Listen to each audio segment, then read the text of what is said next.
So I was a mermaid for a month, a very uncomfortable mermaid, because I had one leg straight and one leg bent.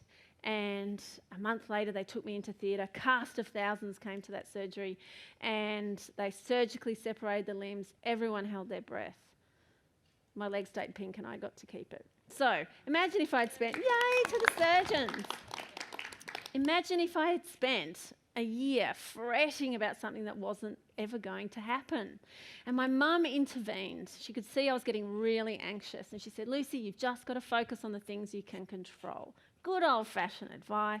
I think she meant the crossword, or, like learn to crochet. But I had other ideas. I think slightly differently. And one of the words she used with me was, Lucy, you're catastrophizing. And I just thought that was a really wild word. And after she left that day, I said to one of the nurses who cared for me for a long time, her name was Candy, I'll never forget her.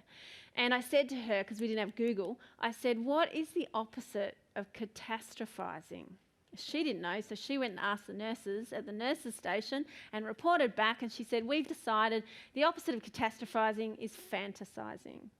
And that word really dropped well for me. I thought, well, if I keep getting anxious and I'm catastrophizing, the opposite of that is fantasizing, I reckon I can do that.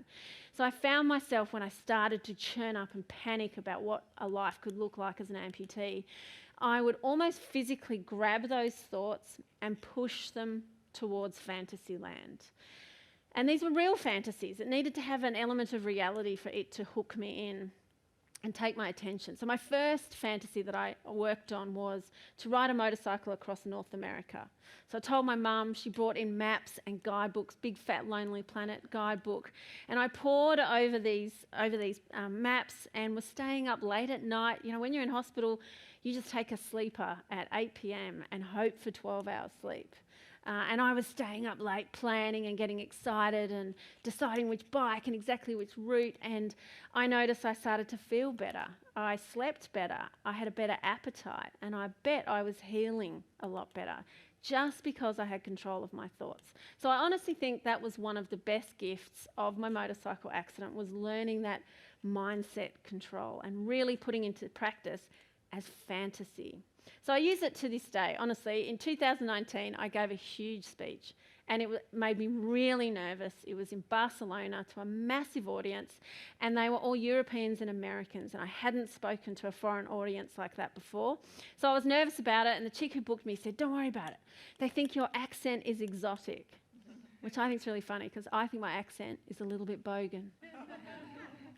But I was as prepared as I could be. I went to Barcelona. I went and had a good look at the room, went back to my hotel, off my head with jet lag, and I was all wound up, heart beating too fast to go to sleep, and I thought, I have to do my fantasy thing. I know this works. I imagined the room. I'd just given my keynote. The audience gave me this warm, fabulous round of applause. Then they burst into spontaneous standing ovation. And as speakers, that is our heaven. Like, we chase standing ovations. That's a hint. Yeah. Beautiful standing ovation. And I look to the right, and all these stages have like little steps. And there's a guy walking on stage, and he's got one of those big novelty checks, and it's written out for €100,000, and that is my bonus for being the best speaker at the conference. And this is just a creative pursuit to see how awesome can you make this day? How big can this fantasy be? And I look a bit closer, and the guy carrying the check is George Clooney. And then George comes on stage, and we have a little chat, the kind of chat that the audience can't hear. And we have a little chit-chat, and he tells me he's separated from that lawyer chick. And then George and I become friends, and he casts me in his next movie, and it's just the best fantasy ever. And being anxious about the next day was never going to deliver. It's such a great little exercise. So I left hospital and pursued one of my fantasies, which was to set up my own little ad agency, because, I had 8 months' experience. I could totally nail that. Set up my own agency, and that turned out to be a huge gift too. I thought I would just do that for a while, just to babysit me, just to entertain me until I was well enough to go back into full-time, full-on work. But I ran that agency for 20 years. A long time for someone who bores easily.